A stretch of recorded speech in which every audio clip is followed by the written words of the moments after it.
श्री गीता जी की महिमा वास्तव में श्रीमद्भगवद गीता का महात्म्य वाणी द्वारा वर्णन करने के लिए किसी की भी सामर्थ्य नहीं है, क्योंकि यह एक परम रहस्यमय ग्रंथ है। इसमें संपूर्ण वेदों का सार संग्रह किया गया है।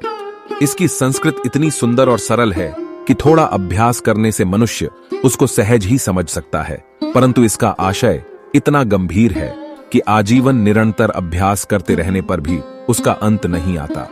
प्रतिदिन नए नए भाव उत्पन्न होते रहते हैं। इससे यह सदैव नवीन बना रहता है एवं एकाग्र चित्त होकर श्रद्धा भक्ति सहित विचार करने से इसके पद पद में परम रहस्य भरा हुआ प्रत्यक्ष प्रतीत होता है। भगवान के गुण, प्रभाव और मर्म का वर्णन जिस प्रकार इस गीता शास्त्र में किया गया है, वैसा अन्य ग्रंथों में मिलना कठिन है, क्योंकि प्रायः ग्रंथों में कुछ न कुछ सांसारिक विषय मिला रहता है। भगवान ने श्रीमद्भगवद गीता रूप एक ऐसा अनुपमेय शास्त्र कहा है कि जिसमें एक भी शब्द सदुपदेश से खाली नहीं है। श्री वेद व्यास जी ने महाभारत में गीता जी का वर्णन करने के उपरांत कहा है, गीता सुगीता कर्तव्या किमन्यः शास्त्र विस्तरः या स्वयं पद्मनाभस्य मुख पद्माद विनिहसृता।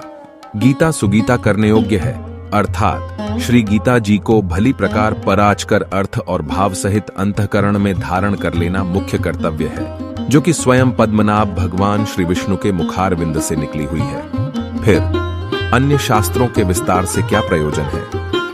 स्वयं श्री भगवान ने भी इसके महात्म्य का वर्णन किया है। इस गीता शास्त्र में मनुष्य मात्र का अधिकार है,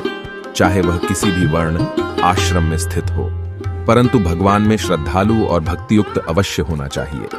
क्योंकि भगवान ने अपने भक्तों में ही इसका प्रचार करने के लिए आज्ञा दी है तथा यह भी कहा है कि स्त्री, वैश्य, शूद्र और पापयोनि भी मेरे परायण होकर परम गति को प्राप्त होते हैं। अपने स्वाभाविक कर्मों द्वारा मेरी पूजा करके मनुष्य परम सिद्धि को प्राप्त होते हैं। सब पर विचार करने से यही झांत होता है कि परमात्मा की प्राप्ति में सभी का अधिकार है, परंतु उक्त विषय के मर्म को न समझने के कारण बहुत से मनुष्य, जिन्होंने श्री गीता जी का केवल नाम मात्र ही सुना है, कह दिया करते हैं कि गीता तो केवल सन्यासियों के लिए ही है। वे अपने बालकों को भी इसी भय से श्री गीता जी का अभ्यास नहीं कराते कि गीता के ज्ञान से कदाचित लड़का घर छोड़कर सन्यासी न हो जाए, किंतु उनको विचार करना चाहिए कि मोह के कारण क्षात्र धर्म से विमुख होकर भिक्षा के अन्न से निर्वाह करने के लिए तैयार हुए अर्जुन ने जिस परम रहस्यमय गीता के उपदेश से आजीवन गृहस्थ में रहकर अपने कर्तव्य का पालन किया, उस गीता शास्त्र का यह उलटा परिणाम किस प्रकार हो सकता है? अतएव कल्याण की इच्छा वाले मनुष्यों को उचित है कि मोह का त्याग कर अतिशय श्रद्धा भक्ति पूर्वक अपने बालकों को अर्थ और भाव के सहित श्री गीता जी का अध्ययन कराएं एवं स्वयं भी इसका पठन और मनन करते हुए भगवान के आज्ञानुसार साधन करने में तत्पर हो जाएं,